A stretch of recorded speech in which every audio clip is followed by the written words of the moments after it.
నమస్తే, నేను సిరి. పాస్టర్ ప్రవీణ్ పగడాల, అసలు ఎవరు ఈ పాస్టర్ ప్రవీణ్ పగడాల? అసలు ఏంటి ఆయన ఫ్యామిలీ బ్యాక్గ్రౌండ్ ఏంటి, ఏం చదువుకున్నారు, ఎందుకు ఇట్లా అనుమానాస్పద స్థితిలో మృతి చెందారంటే కొంతమంది యాక్సిడెంట్ అంటున్నారు, కొంతమంది హత్య అంటున్నారు. ఇంతవరకు అయితే పోస్ట్మార్టం రిపోర్ట్స్ అయితే రాలేదు. సో దీనికి అంటే ఆయన బ్యాక్గ్రౌండ్ ఏంటి అనేది తెలుసుకునే ప్రయత్నం అయితే మనం చేద్దాం. సో దీనికి సంబంధించి అంటే ఆయన బ్యాక్గ్రౌండ్ సంబంధించి మరిన్ని విషయాలు మనకు తెలియజేయడానికి మనతో పాటు ఉన్నారు ప్రముఖ సీనియర్ జర్నలిస్ట్ జగదేవ్ గారు. నమస్కారం సార్. నమస్తే.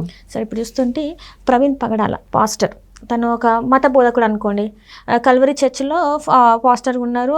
చాలా వరకు ఆయన మస్తు ప్రవచన అంటే యేసుక్రీస్తు గురించి చాలా వరకు చెప్తూనే ఉంటారు. అయితే మొన్న మధ్యకాలంలో కూడా తను చాలా వరకు కుటుంబ వ్యవస్థ గురించి అన్నిటి గురించి చెప్పారు. చెప్పిన వెంటనే ఒక 2-3 రోజులలోనే తన మృతి చెందడం అనేది జరిగింది. అసలు ఏంటి సార్ ఈయన బ్యాక్గ్రౌండ్ ఏంటంటారు? అసలు ఫ్యామిలీ ఎలాంటి ఫ్యామిలీ నుంచి వచ్చిండు, ఆయన ఎడ్యుకేషన్ బ్యాక్గ్రౌండ్ ఎట్లా ఉంది ఏంటంటారు? అసలు ప్రవీణ్ పగడాల ఒక మిడిల్ క్లాస్ ఫ్యామిలీ నుంచి వచ్చారన్నట్టుగానే ఉంది వార్త. బట్ అంటే సర్టెన్ ఏజ్ వచ్చాక వాళ్ళకి తెలుసో తెలియకో పేరు ప్రవీణ్ పగడాలనంటే భారతదేశంలో రెగ్యులర్గా ఉండే నేమ్స్ లాగే ఉంది తప్ప క్రైస్తవ పేరు పూర్తిగా అయితే లేదు. కానీ జనరల్గా క్రైస్తవం తీసుకున్న వాళ్ళు కొంచెం పేర్లు మార్చుకుంటారు. అంటే కింద చివర ముందు వేరే ఆ పేరు ఉంటూనే వేరే పేరు తగిలించున్నాడు. బట్ ఈయన ప్రవీణ్ పగడాల తన ఇంటి పేరుతోనే తన సొంత పేరుతోనే ఫేమస్ అయ్యారు. ఆయన పాస్టర్ కన్నా ముందు ఇట్లా చర్చిల్లో మంచి మ్యూజిషియన్, మంచి పాటలు పాడే వ్యక్తి, సంగీతము బాగా వచ్చి మంచి సింగర్ కూడా. సో ఆ తర్వాత దాంట్లో ఎందుకో ఇదయ్యారు, ఒక మంచి స్థాయికి వెళ్ళారు. అయితే పాస్టర్ ప్రవీణ్ అనే వ్యక్తి పెంతెకోస్తు, ఇప్పుడు చూసారా, బాప్టిస్ట్ అని, ఆంధ్ర బాప్టిస్ట్ అని, సెబాస్టియన్ అని, ఆర్సీఎం అని రకరకాలుగా ఉంటాయి. వాళ్ళలో కూడా ఒక 60 రకాలు ఎన్నో ఉన్నాయి క్రిస్టియానిటీలో. అంటే కొంతమంది జీససే దేవుడని నమ్ముతారు, కొంతమంది మేరీమాత దేవుడని నమ్ముతారు, కొంతమంది ఈ రెండు కాకుండా పరలోక ప్రభు ఎవడో ఉన్నాడని నమ్ముతారు. రకరకాలు ఉన్నాయి అందులో. మళ్ళీ అందులో కూడా కొంతమంది పువ్వులు పెట్టుకుంటారు, కొంతమంది పెట్టుకోరు, కొంతమంది బొట్టు పెట్టుకుంటారు, కొంతమంది పెట్టుకోరు, కొంతమంది అన్ని సాంప్రదాయాలు హిందూ సాంప్రదాయాలు పాటిస్తుంటారు, బట్ దేవుడిని మాత్రం ఆయన నమ్ముకున్నా అని చెప్తుంటారు. సో ఇట్లా రకాలైతే చాలా ఉన్నాయి. ఈ మధ్య కాలంలో చూసుకున్నట్టయితే సార్, అసలు ఇన్స్టా ఓపెన్ చేస్తే జీసస్ క్రైస్ట్ గురించి చాలా వరకు ఆయన గుళ్ళు అంటే మనలాగానే టెంపుల్స్ గోపురాల్లాగా కట్టించి పైన సిలువ వేసేసి అట్లనే ఇంకొన్ని ఏసు మాలలని వచ్చేసి ఇంతకుముందు నేనైతే ఎప్పుడు చూడలేదు సార్. ఈ మధ్య కాలంలో మాత్రం జీసస్ క్రైస్ట్ అనే వ్యక్తిని ఇంకొక రకంగా చూపెడుతున్నారు. అదే అంటే యాక్చువల్గా అంటే వాటివి చూస్తే ఇప్పుడు ఈ ప్రవీణ్, పాస్టర్ ప్రవీణ్ లాంటి వాడు అటువంటివి ఖండించేవాడు. ఆయన పెంతెకోస్తు సంబంధించిన ఆయన ఎందుకు ఖండించేవాడు అంటే, ఓల్డ్ టెస్టమెంట్ బైబిల్ ప్రకారం ఏదైతే ఉందో అది యాజ్ ఇట్ ఈజ్గా విగ్రహారాధన వాళ్ళకి లేదు. కట్టు బొట్టు అవి కూడా ఈ సనాతన ధర్మం నుంచి అడాప్ట్ చేసుకున్నవే. కానీ బట్ ఎవరైతే మతం స్వీకరించడానికి అవన్నీ ఇబ్బంది పడతారో, లేదమ్మా మీరు అవన్నీ ఫాలో అవుతూనే దేవుణ్ణి నమ్ముకోండి అని చెప్పి ఒక రకంగా కొంతమంది, అందులో అందరూ కాదు, ప్రవీణ్ లాంటి పాస్టర్ ప్రవీణ్ లాంటి సిన్సియర్ పర్సన్స్ పక్కన పెడితే కొంతమంది దానికి తీసుకొచ్చి వాళ్ళకు కౌంటీగా చూపించుకోవడం, వాళ్ళు ఫండ్స్, ఫారిన్ కంట్రీస్ వచ్చే ఫండ్స్ కోసము రకరకాలుగా చేస్తూ ఉంటారు. సో ఇక్కడ మళ్ళీ ఇంకొంతమంది టెంపుల్స్లో, వాళ్ళ టెంపుల్స్లో దాన్ని చర్చిలు అంటారు. సో ఇట్లా కచీఫ్లు, పెన్నులు ఎగ్జామ్స్కి అంటే అట్లా బిజినెస్ చేసుకునే వాళ్ళు కూడా ఉన్నారు. సో అటువంటివన్నీ ఈయన ఖండించేవాడు. ఇప్పుడు మీరు అన్నారు ఇంతకు ముందు ఏంటది ధ్వజస్తంభం అంట, చర్చి సిలువు వేసి ధ్వజస్తంభం, చర్చిలకి గోపురాల పైన సిలువులు పెట్టడము అంటే అంతా నాకు తెలిసి వీళ్ళు మతం స్వీకరిస్తున్నారా, లేదంటే వీళ్ళు స్వీకరించి వీళ్ళందరూ మరలా హిందూ మతాన్ని ఫాలో అవుతున్నారు అనేది అదొక పెద్ద టిపికల్ క్వశ్చన్, పెద్ద సబ్జెక్ట్. ఏంటంటే సార్, చాలా వరకు అందరు ఏం పెడుతున్నారంటే, అరే మీరు జీసస్ క్రైస్ట్ ని తెలుగు దేవులని చూస్తున్నారా అని చెప్పేసి.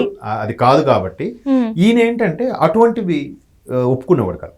ఇప్పుడు మానవ సేవే మాధవ సేవ అన్నట్టుగా ఉండేవాడు. ఈయన గురించి నేను మామూలుగా తెలుసుకున్నది, నా మిత్రులు కొంతమంది క్రైస్తవ మిత్రులు ఉన్నారు, వాళ్ళు చెప్పింది ఏంటంటే, ఈ పెంతెకోస్తు ద్వారా ఏనైతే ప్రవచనాలు చెప్పారో అది యాజ్ ఇట్ ఈజ్గా చెప్పడం, ఎవరిని నొప్పించకుండా, ఎవరిని బలవంతం చేయకుండా చేయడం, తరువాత కంపల్సరీగా కొంతమంది ఏంటది వచ్చిన జీతంలో 10% జీసస్కి ఇవ్వాలి, ఇక్కడ హుండీలోనే వెయ్యండి అని చెప్పడం, అలాంటివి చేసేవాడు కాదు.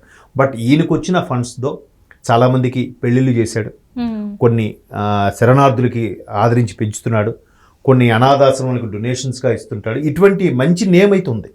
మేబీ నేను అనుకోవడం ఆయన చనిపోవడానికి కారణం మంచి పనులు అయి ఉంటాయి. ఇవాళ రేపు మంచి వాళ్ళు ఎక్కువ రోజులు ఉండరు, పాపి చిరాయి ఉంటారు.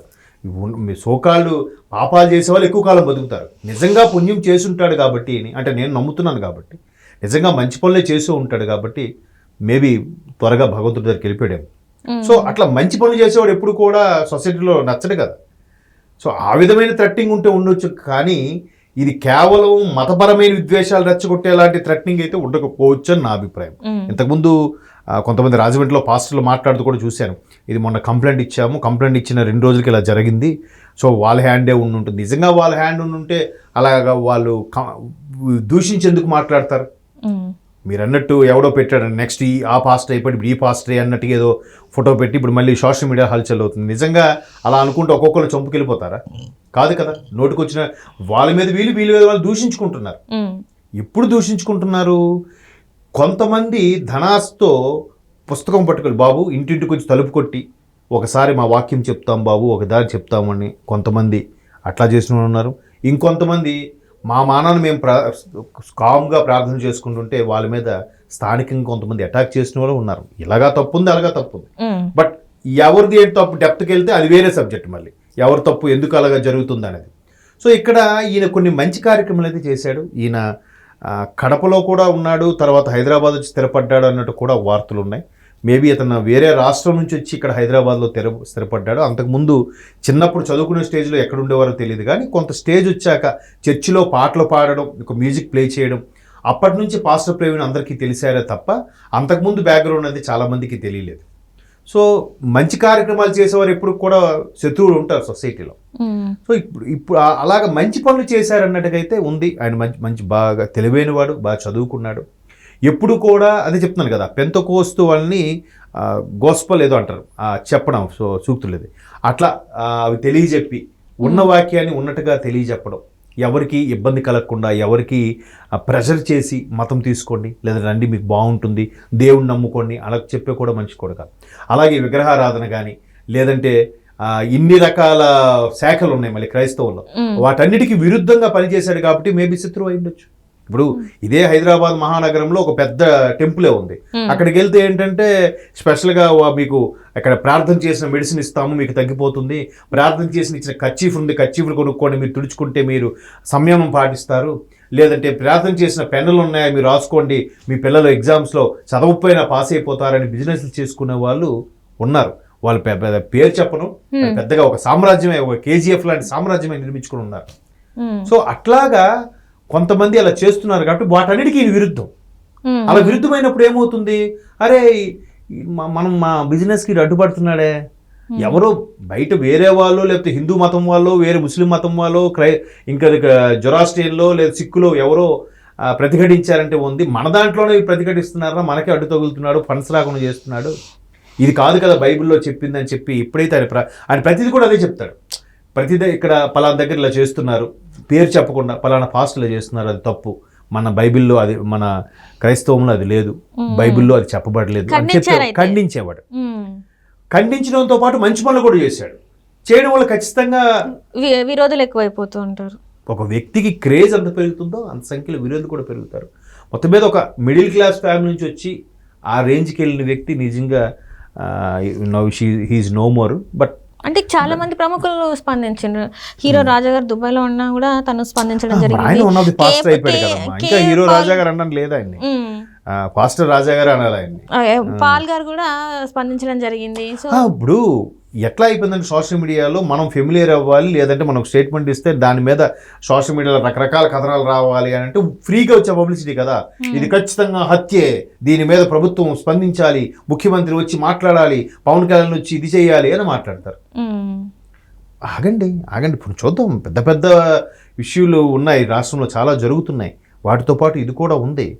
ఏంటి దానికి సొల్యూషన్ ఏంటి, ఏ స్టేట్మెంట్ ఇస్తే ఏ మత సామరస్యానికి ఇబ్బంది కలుగుతుంది అనే ఆ కోణంలో కూడా ఆలోచిస్తారు రాజకీయ నాయకులు కానీ పోలీసులు కానీ. చాలా యాంగిల్స్ ఉంటాయి, మనకు తెలిసింది ఎంతేనమ్మా.